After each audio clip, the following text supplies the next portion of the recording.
Hello बच्चों, कविता दूसरी मीराबाई के पद, उसका प्रसंग देखिए। पहले प्रस्तुत पद्यांश हमारी हिंदी के पाठ्य पुस्तक आरो भाग 1 में संकलित कविता मीरा के पद से अवतरित है। इसकी रचयिता सगुण भक्ति कालीन मीराबाई जी हैं। इसमें मीराबाई ने श्री कृष्ण के प्रति अपना समर्पण भाव व श्री कृष्ण के प्रति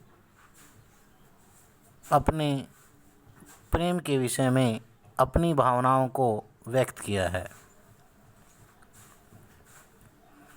देखिए, मीराबाई कहती हैं, मेरे तो गिरधर गोपाल दूसरों ने कोई, जाके सिर मोर मुकुट मेरो पति सोई। मीराबाई कहती हैं कि मेरे तो गिरधर गोपाल अर्थात गिरी पर्वत को धारण करने वाले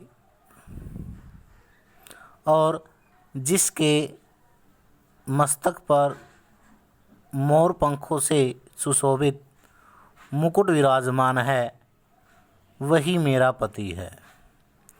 छाड़ी दई कुल की कानी, कहा करिए कोई। मीराबाई जी कहती हैं कि मैंने अपने कुल की मर्यादा को भी छोड़ दिया है। कहा करिए कोई, कोई भी मेरे विषय में कुछ कहे, मुझे किसी प्रकार की कोई परवाह नहीं है।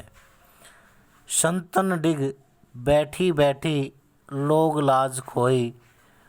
मैं तो अब संतों के पास बैठने लगी हूँ, लोग लाज खोई अर्थात समाज के लोग मेरे विषय में क्या कहें, अर्थात समाज की मर्यादा के विषय में मेरी किसी प्रकार की किसी से कोई परवाह नहीं है। अंसुअन जल सींची सींची प्रेम बेली बोई। और मैंने प्रेम रूपी कृष्ण के प्रेम रूपी बेल को बो दिया है, जिसको मैंने अपने आंसुओं से उसको सींचा है। अब तय बेली फैल गई आनंद फल होई।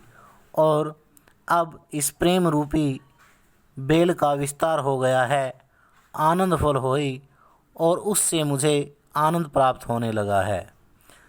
दूध की मथनियाँ बड़े प्रेम से बिलोई। मैंने प्रेम रूपी दूध को भक्ति रूपी मथनी से बड़े प्रेम से उसको बिलोया है। दधी मथी घृत काढ़ी लियो, और मैंने उसमें से घी रूपी अमृत को काढ़ लिया है। छाड़ी दई छोई, और मैंने छाछ को छोड़ दिया है, अर्थात मैंने संसारिक जो बात हैं उनको त्याग दिया है और श्री कृष्ण की भक्ति को ही मैंने अपना लिया है। भक्त देखी राजी हुई, जगत देखी रोई।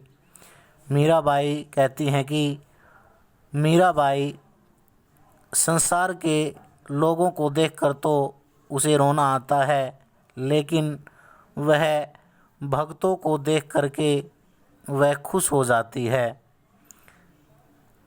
दासी मीरा लाल गिरधर तारो अब मोही। और मीराबाई श्री गिरधर अर्थात श्री कृष्ण की दासी है। तारो अब मोही, वहीं इस भव सागर से, संसार रूपी सागर से उसकी नाव को अर्थात मोक्ष उसको प्रदान करेंगे। तारो अब मोही अर्थात श्री कृष्ण ही इस संसार रूपी भव सागर से उसको मुक्ति प्रदान करेंगे। तो भाव सौंदर्य मीराबाई ने श्री कृष्ण को ही अपना सब कुछ माना है, पति के रूप में उन्होंने स्वीकार किया है और श्री कृष्ण के प्रति उन्होंने अपनी समर्पण भावनाओं को व्यक्त किया है। पहली पंक्ति में ग की आवृत्ति है, अनुप्रास अलंकार है। मैं की आवृत्ति है। बैठी बैठी में सींची सींची में पुनरुक्ति प्रकाश अलंकार है और श्रृंगार वियोग श्रृंगार रस की प्रधानता है। रूपक आनंद बेली, इसमें आनंद फल रूपक अलंकार है। रूपक अलंकार अनुप्रास अलंकार अर्थात पुनरुक्ति प्रकाश अलंकारों का प्रयोग हुआ है। भाषा में राजस्थानी शब्दों का समावेश है। गीति शैली है, संगीतात्मकता का गुण है। तो इसको अच्छी प्रकार से इसको तैयार करना।